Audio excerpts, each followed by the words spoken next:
What's up, everybody? Welcome to yet another episode of the PRO Mormon Podcast. My name is Philip, and I'm super excited about today's episode. I got Neil from Book of Mormon Central on today, and we're going to talk a little bit about what it is that his organization does. But before I dive into that, I just want to say I was looking on Facebook the other day. There was something that LDS Living shared, and it was this really cool video about whether or not we've actually identified the location of the Valley of Lemuel and the River of Laman. It's a little 2-minute video. I thought it was super cool, really compelling stuff, and kind of just got me thinking a little. So I reached out to the guys over there at Book of Mormon Central, and they were very friendly and willing to come on to the show. So without further ado, Neil, how's it going? Good. Going good. Yeah. Good. Yeah. So I thought it was a really cool video that I saw. It was very compelling. And it was short, sweet, and to the point, which I think we all can appreciate that. Yeah, absolutely. And I like that you pointed that out, because that's actually one of the main things that we're trying to accomplish with what we do at Book of Mormon Central, is we just try to be, as often as possible and as much as possible, short and simple and to the point, because we know these days a lot of people want it that way. They don't want to have to spend a lot of time digging, if you will. Oh yeah, most definitely. And I just want to kind of highlight as well. So a podcast I had about a week or two ago, I really highlighted the fact that I want to draw attention to people who are promoting positive LDS content online, because there's a lot of negative stuff out there, and I feel like as members of the church who are comfortable in our testimony and things like that, we almost have an obligation and this great opportunity to put positive content out there. So I've really been trying to feature people who promote positive LDS content. So maybe you could kind of just explain to us a little bit what it is that you guys do, and yeah, for sure. So we're Book of Mormon Central, as you mentioned. People who want to go to the website or whatever, it's bookofmormoncentral.org. You can also look us up on Facebook and Twitter and Instagram. We've got social media accounts up the wazoo. We're so hip and cool, let me tell you. No, but we were started back in 2015, so just a couple years ago. We're still really, really new and still trying to, cut our teeth a little bit, if you will, out there. But we kind of have one main mission, and that's just get people interested in, excited about, and reading the Book of Mormon, basically. And the way we're trying to do that is, we're trying to do that in several different ways, but the mantra with all of them really is to try and be short and simple and to the point, with some sort of interesting insight or evidence or something to maybe get you a little like, oh wow, I did not know that. That's really cool. Now I'm going to go read the Book of Mormon. And that's kind of what we hope happens with people. Yeah, I really like how in the video that I watched of your guys, I haven't got a chance to watch too much more, but in the video that I did watch of yours, I liked how you guys didn't make some like sweeping generalization or crazy statement. It was really, let's just kind of highlight these evidences that we found and some of the information that is objective and you can observe it, and then kind of just imply that like, hey, this is possible that this is what it was talking about. Just kind of gives you a little more credibility and kind of just makes you think a little more. Yeah, absolutely. And that's exactly what we want to do. We don't want we don't want to overstate anything, and we feel like the Book of Mormon doesn't need our overstatement. The Book of Mormon is compelling and powerful, and it can change lives, and it can really it doesn't need us overselling anything, right? We just need to state what we can know and what we can't know, and be as matter of fact about it as we can. And we believe in the Book of Mormon. We trust that it'll shake out all right, Yeah, I like that a lot. So is there like a way that you guys like a certain reason you guys got started doing it? Like, was there something that kind of inspired you or something? Yeah. The impetus for starting Book of Mormon Central was actually an institute teacher at Stanford University was teaching her students and realized that they don't know the Book of Mormon really well, and they don't seem all that excited about getting to know it really well. And so she wanted to do something about that, and she was really good friends with a professor here at BYU named John W. Welch. And he is, if you've followed any kind of LDS scholarship at all for the last 40 years or so, John W. Welch is arguably the biggest name in LDS scholarship right now. He has done so much in the last 30 or 40 years, and he's done a lot particularly on the Book of Mormon, and he's done a lot to help bring the Book of Mormon and also just show people that it's a beautiful, it's a complex, and it's a compelling book. And so she reached out to him, and they got into some talks, and they decided to start this organization. And there would be a couple of goals. Like I said, the main goal is we want to get more people engaged with the Book of Mormon through showing them interesting insights in as concise a way as we possibly can. But what we're also trying to do is but in order to do that, we're trying to gather up all the information we can on the Book of Mormon so that we know what there is to say, right? Not that we didn't know before, but and so we have a couple of different projects that kind of work all together in different ways to try and achieve that goal, right? So we have an archive on our website, and if you go to bookofmormoncentral.org, you can find the archive on the menu there. And on that archive, we're actually storing all of the LDS scholarship that we can get our hands on and get permission from publishers and things like that to include free of charge online. And so if any of our little short, simple, sweet things aren't satisfactory enough for you, I promise you every single one of those is based on something bigger, something more substantive, and it's more than likely in our archive. It's not always. We don't always get permission from publishers, so we don't have everything we want in there. We're still working on it, though, and it's a growing archive every day. But if you ever want to get into the meat and potatoes of it, you can go to our archive, and you'll find the more in-depth resources there, which we're gathering up. That's and really then cool. We have a research team that goes through the meat and potatoes, if you will, and is trying to find some of the best, most compelling insights we can into the Book of Mormon, and then we're summarizing them in some short essays, which are also coupled with short videos like the one that you saw, and they're actually also coupled with audio. There are every single essay we've published, you can have read to you by an audio on a podcast, if you will. But there's an audio file that accompanies every single one. And then we also, we provide really cool. Different social media resources. Sometimes we have images and memes and things like that. The short videos we've already talked about a little bit, but doing everything we can to then, once we have that done, promote it and get it out there so that people learn more about this stuff. And that was kind of the idea, right? There's tons of scholarship that's been done on the Book of Mormon, but almost nobody knows it. Nobody our age knows anything about it, right?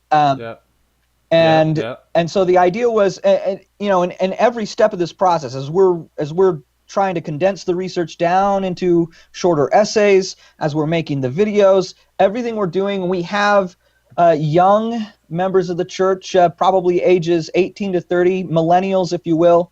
We have that demographic in mind as we're doing it, and we are trying, how can we make this appealing and engaging for them? And I don't know, sometimes we probably do better than other times at hitting that mark, but that's just constantly on our mind as we're doing this, because that's really, we want everybody to enjoy it. Absolutely. We want everybody reading the Book of Mormon. But like I said, we got started by an institute teacher who wanted her students more engaged with the Book of Mormon. So that's kind of so that's kind of the demographic we aim for. We hope that we are getting more 18 to 30-year-olds engaged with the Book of Mormon more than anything else. I think you guys are doing a great job, first of all. I just want to kind of applaud you for that, because I think it's high quality content, first of all. So you guys do your research, you know what you're talking about, which obviously having credibility is number one. But I really like your guys' mission of kind of just trying to bring a little more interest to the Book of Mormon. It's this great book, and even members within the church, we don't read it nearly as often as we should. And I think we kind of just take it for granted, honestly, because I think we've been exposed to it for a long time, and we kind of just it's just there, and it's just we don't really look at it that well. I like how you mentioned that you got it from an institute professor, kind of the idea, because it reminds me, institute professors are so cool, because I actually had an institute professor who talked about this as well, and it gave me a great insight into a way of looking at the Book of Mormon that I never had before, which was really trying to look at it from like a personal level, like looking at these characters, like, because they were actually real people, right? So trying to put ourselves in those positions, not just from like, what lesson can I learn from this, but really just enjoying the story and enjoying what's going on. And I remember he told this awesome story about how he was a young institute professor, so he was probably like early 30s or something like that. And he walked out of a class and he saw a young lady reading the Book of Mormon, and she was like crying. And he walked over like, oh, what's going on? What's going on? I want to help her out. And she said, oh, I just read the part where Lehi died. And it just like totally hit him that like, holy crap, like if this is the first time you've gone through the book, this is like a pivotal character who just passed away, and she was emotionally invested in that story enough to where she started crying over, someone that, if we've read the book a couple times, we read that passage and we don't think anything of it. It's just, oh yeah, this is the part where Lehi dies, this is the part where Nephi does this. And I really think, doing what you guys do, which is kind of just looking at the Book of Mormon in a slightly different way than strictly this is scripture, like we look at it from a different way. It really, at least to me, it makes it more interesting. And because it's interesting, absolutely. I'm gonna go read it. I mean, obviously it does the same thing for me. I mean, I feel incredibly lucky, incredibly blessed to be able to be a part of this. This is my job to be doing this kind of thing. And I got into this, I didn't luck into this job, right? I was interested in this kind of stuff before, and well, I have to take that back. I did luck into this job, but the reason I lucked into it was because I had taken interest in this kind of thing and was doing it beforehand anyway. And so they said, "Oh, we'd really like to bring him on to get him involved and have him help us get this thing started." So, but I absolutely agree, and that's a beautiful story about the girl crying over Lehi's death. I think sometimes I wish I hadn't read the Book of Mormon until I was an adult, because the stories had become so predictable for me by the time I was an adult, right? But and that predictableness, that familiarity, because we were telling the stories to, our parents were telling us the stories, and our primary teachers were telling us the stories on and on for years of our lives. We think we know them, but sometimes if you don't stop to read and think carefully about what you're reading, you don't realize actually how strange the Book of Mormon is sometimes, and how weird it is, and how tragic and heartbreaking it is. And there's really a lot of really interesting stuff that's in there, and we absolutely want to help more people have those kinds of experiences where they're like, oh, I hadn't even noticed that, and and where they do connect a little better with the people in the Book of Mormon. The video you mentioned on the Valley of Lemuel and River Laman, right? On one level, I mean, we talk about it as evidence for the Book of Mormon, and it absolutely, it's a really, really cool evidence for that. I believe that. But on another level, it's powerful in another way, because I think, here we are. We can now show you on a map with satellite images this place, right? And we have pictures of it, and we can show you photos of the canyon walls and the river running through and everything. And now you can look at that, and you can go back and you can read, 1 Nephi 2, where Lehi's like, if only you would be like this valley, or if only you'd be like this river. And we have a visual for that now, right? And we can try to put that story on there. And again, we don't know for sure if that's the valley. It's the best, based on everything we have in the Book of Mormon and based on everything we know about, on the ground, it's the best fit we can find right now. But, whether it is that specific valley or another one, we can now give you a really compelling visual for certain moments, especially in those early chapters. I mean, so much of First Nephi happens while his father's still encamped there at the Valley of Lemuel. So we can give you a pretty compelling visual now, and you can just do a little better job once you have that trying to relate to what this experience must have been like for Lehi and his family. It makes it, Yeah, it makes absolutely. it real. Like, yeah, I think, I mean, as you mentioned, like, kind of almost wishing you'd read this, like, the first time as an adult to get that full impact. Like, I think making it real is really where that comes in. Like, where you start to realize that, like, yeah, these were real people, you know, these were real struggles. And I just want to share a quick story. Like, so the whole reason why I was so blown away by that video, I think, is a little because I had actually posted this on my podcast like maybe 2 weeks ago, that I was doing my personal study and I came across that exact passage in the Book of Mormon. And I looked at it like a totally different way than before, where I was looking at it like, why would Lehi give this great honor of naming these landmarks after his so-called trouble kids, you know, the trouble children? And it made me kind of have this really good insight about how, like, as members, as anyone in the world, like, we don't necessarily get these great blessings and great honors from God because we deserve them. We get them because we need them. You know, like, we're gonna gain from it, as opposed to, oh, I did something and I earned the right to get that, right? Because obviously, if you were looking at it that way, Nephi or Sam would have been the guys to go with, right? But it really hit me. And then, like, I kid you not, the morning after I had made that video, I came across your video, right? So it was just like, what? So, like, fresh in my head, like, what are the odds type of thing, right? Because I saw you guys publish the video back in, like, March or something. Yeah, like something. I don't know the date either. So yeah, it was a while back, right? So, like, the fact that it was just happened to pop up on my timeline, like, the day after I made a video talking about that, was really impactful to me, and gave it even more impact into that insight that I had already gotten. So, I think when you couple your personal study with, like, these type of videos that you guys are making and the insights you're able to provide, it makes it real. And as we were saying, once it's real, it sinks absolutely. in, you know? Yeah, and that's a great story, and that's certainly what we hope. We hope a lot of people are having experiences like that with our content, because, you know, we're doing a kind of an ironic thing to do in the internet age these days.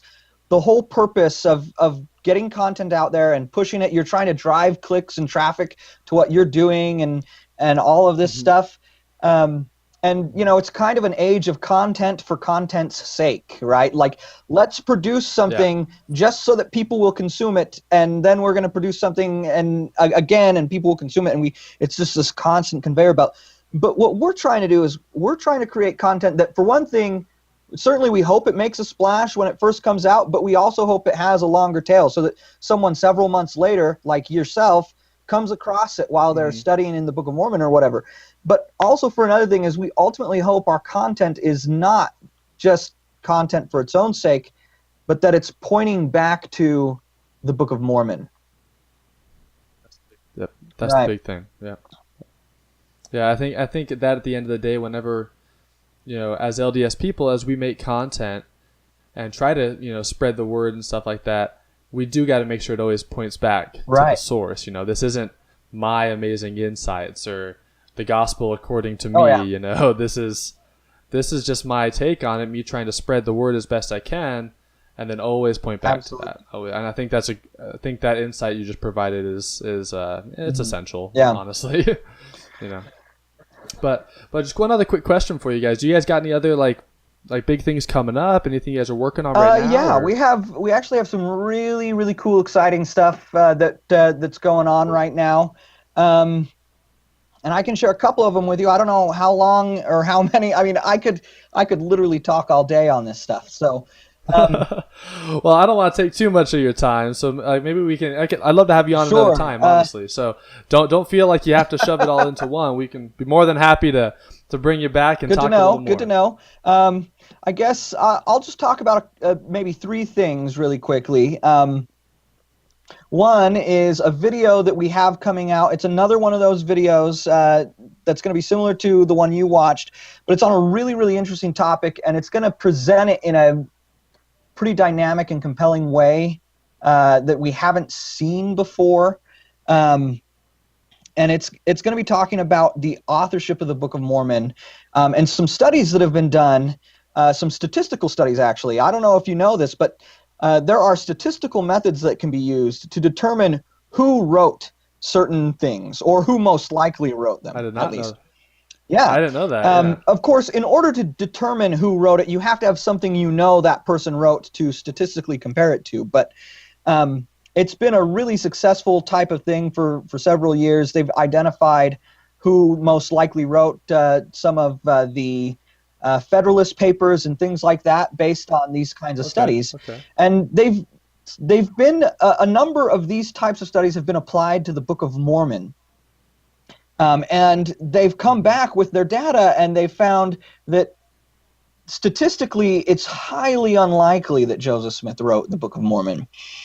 But not only is it highly unlikely that Joseph Smith wrote it, it's also statistically highly unlikely that one person wrote it at all. We have several authorial signatures, if you will, that can be detected statistically. We can differentiate statistically between Nephi and Mormon and Moroni and Alma and all of them, really. In fact, I think the latest studies, which haven't been published yet, but we have the research because we're working on these videos.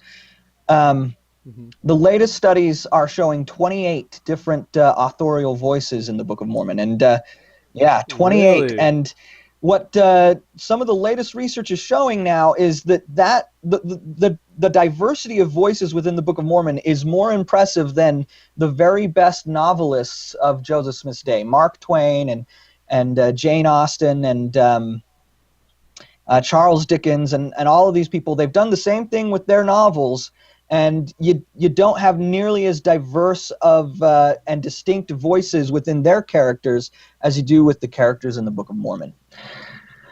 So we're gonna present some of that research in video form, and it's going and we're doing some really cool stuff with the graphics. What these researchers do when they do this is they create clouds of data points, if you will. And we're going to be graphically displaying some of those data clouds in some really and in 3D modeling and things like that, which is really important. Like lots of times when these old stuffy guys who do the statistical research and then they publish it in this academic journal, and they have to print stuff on the page, right? And so you just get this two-dimensional representation of their data, but these data clouds are multidimensional. And so we're going to be doing a three-dimensional representation of it in the graphics on these videos. And I've seen parts of it as they're working on it. It's going to be eye-popping. It's going to be amazing. It's going to blow your mind. You gotta keep your eye out for these videos. I'm excited for that one. That'll be really cool. And in fact, related to that, the next thing I'd just like to let people know is coming is we actually are having a conference, a conference on the Book of Mormon in April.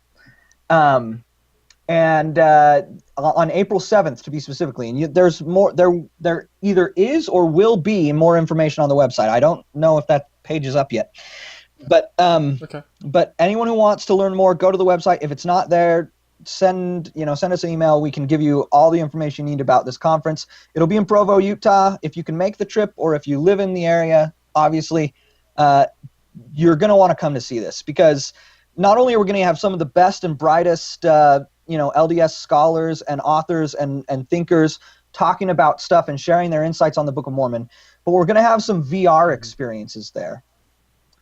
Yeah, and one of the VR experiences, you're actually going to be able to walk into some of these data clouds for these authorship studies and experience the full multidimensional representation of the data in ways that no one's ever done before. So I can't even imagine what that would be like. That sounds it's going to be really cool. There's also going to be some other VR experiences. I believe we're going to have one of the temple in Jerusalem. What?